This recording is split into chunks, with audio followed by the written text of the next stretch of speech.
Hello friends, this is Pratibha, Assistant Professor of English, KLP College, Rewari, Haryana. Welcome to this third lecture in the lecture series on the play The Merchant of Venice, which has been prescribed for the students of sixth semester of various universities of Haryana. So in the first two lectures, we discussed drama as a genre and how is drama different than other genres. Then we discussed the types of drama and also a brief historical background of the theme of anti-Semitism in the play. All right. So today is in this third lecture, I'm going to introduce the play to you and also present to you the summary of Act 1, 2, and 3. All right. Now, the source of all the pictures in the next slides is this one that I've shared here. This link that I've shared here. I've taken it from SlideShare. So you can check it out if you would like. All right, so this picture or this slide also is a part of that slide from SlideShare, the link of which I've shared with you. So you can see in the background, this is a beautiful city of Venice, the setting of the play and the merchant of the play, The Merchant of Venice. Now, a little history lesson. Venice in the late 1500s was the richest city in Europe. I have told you about this in the earlier lectures also. It was home to many tradesmen, foreigners, and people from different religious views used to come there for business. Jewish people were, yes, specially targeted, and we have done the theme of anti Semitism and the historical background of the theme in detail in the last lecture. Religious intolerance was a fact. Even in that modern advanced city of Venice, people were intolerant of Jews. It was a very harsh fact. Jewish people were confined to ghettos. They were made to live outside the cities, outside the city in gated communities, and they were treated with little or no respect. They were kicked, they were cheated, they were forced to wear red caps. Christians used to spit on their faces. Red caps were mandatory because then Christians would be able to identify them and could treat them accordingly. In this picture on the right side of the screen, you can see Al Pacino, who played the role of Shylock in the cinematographic adaptation of this play. So you can see him adorning this red cap because he's a Jew in the movie.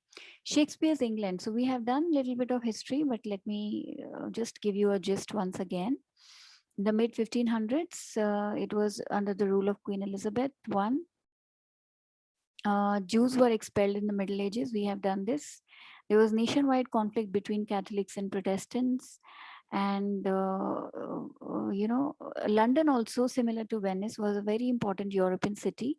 It was cosmopolitan. People from different places, different religious views, they used to come there and settle, and was home to many foreigners. Now, important characters of the play. We have done a brief introduction during the class also. Antonio is a merchant of Venice. In fact, some critics say that the title of the play, The Merchant of Venice, is it is about Antonio, the merchant. The word merchant refers to Antonio, though some critics also have argued that it refers to Shylock. Bassanio is Antonio's friend. He's Portia's suitor. Portia is the heroine of the play. She's a rich heiress looking for a husband, and her marriage is to happen according to a will that her father has left her. There are three caskets, one of gold, one of silver, and the third one is made of lead. One of them contains Portia's portrait, and there are some inscriptions on the caskets. Reading those inscriptions, the suitors have to decide which casket might contain the picture of Portia. So that is the will. Narissa is Portia's friend and attendant, lady in waiting. Shylock is a Jew, important character of the play, is also considered to be the villain of the play. Jessica is Shylock's daughter. She is a Jew, of course, but then she falls in love with a Christian and runs away with him. The name of this Christian is Lorenzo, and he's Antonio and Bassanio's friend. So these are the main characters, important characters. Now let's go to the summary of Act 1. Antonio is a very influential merchant. He has many ships out at the sea. Bassanio is pursuing Portia because he wants to get married to her. I've already told you about the casket game. What is the will of her father, according to which she has to get married. Portia is not happy with that because she does not have the choice to, either choose her husband, who choose the man she likes, or to reject the one she does not like. Because she is bound by the will. Shylock is a Jew and is mocked by Antonio, and because only by the virtue of him being a Jew.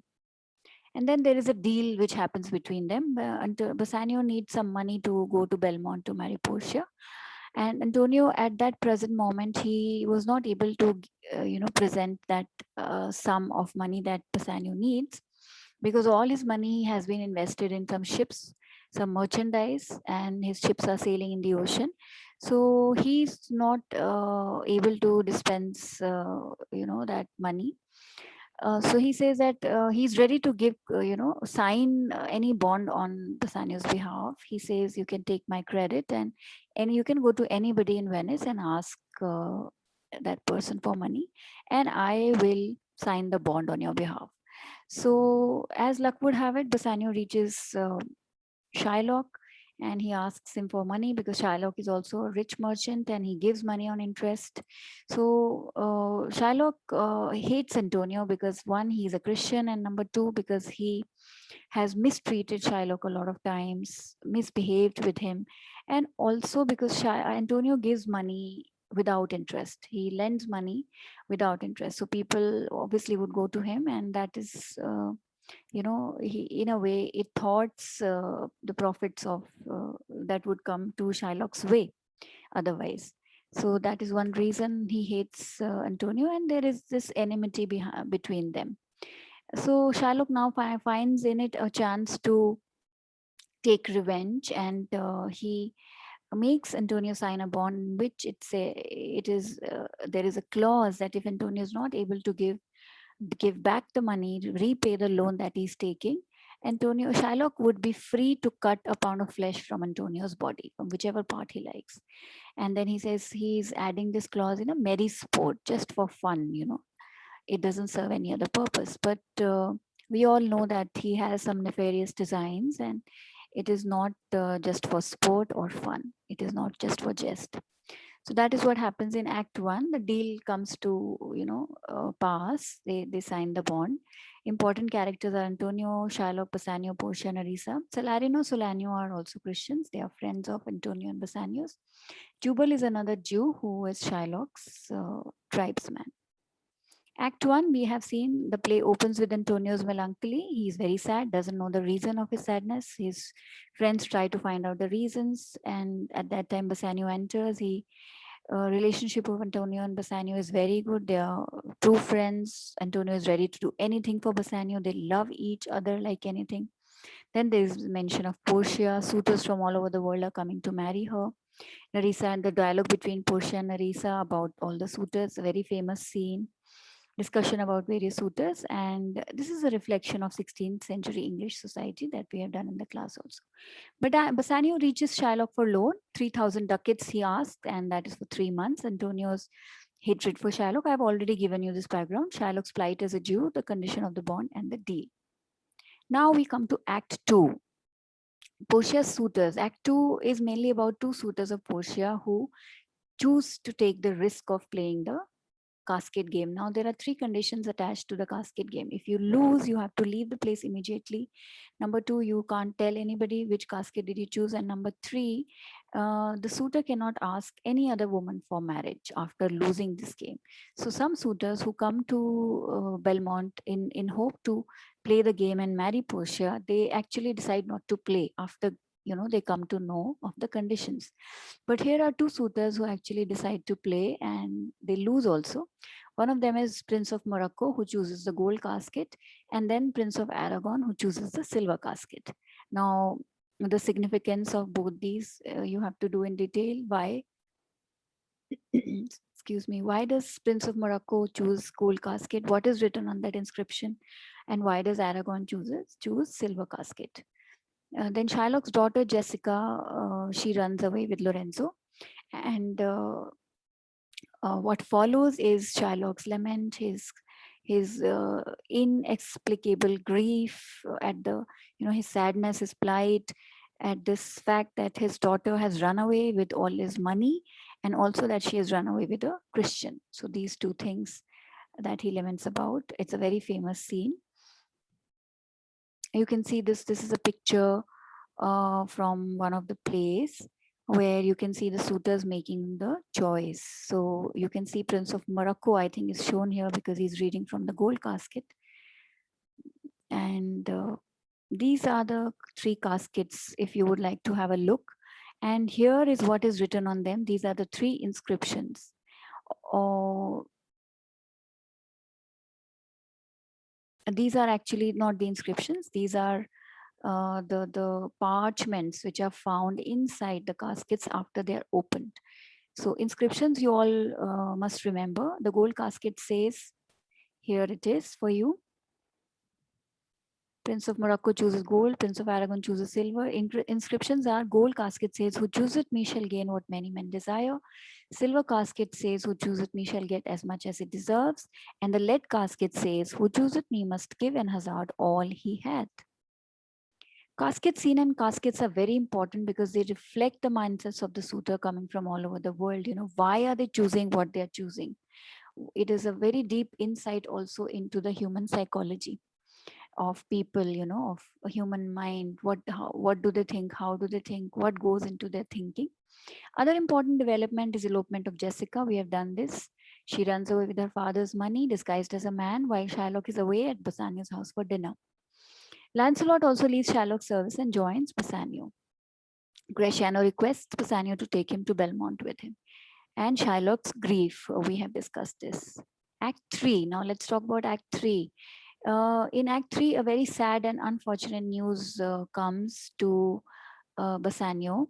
Not to Bassanio first. It is Celanio and Solario are the first people who break the news to the audience and to the reader.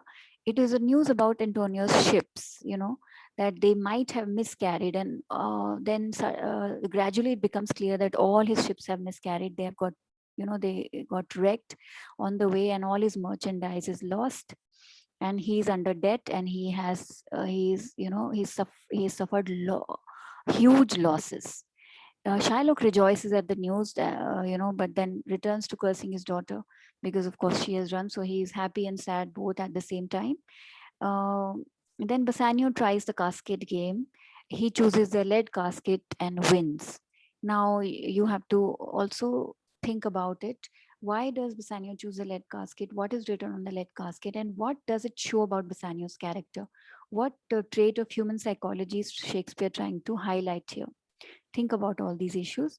Then Antonio's bankrupt. Shylock gets his revenge. He gets to get his revenge. He's very happy that now he will get 1 pound of flesh that he wants. Or does he get or does he not? It is for all of us to see.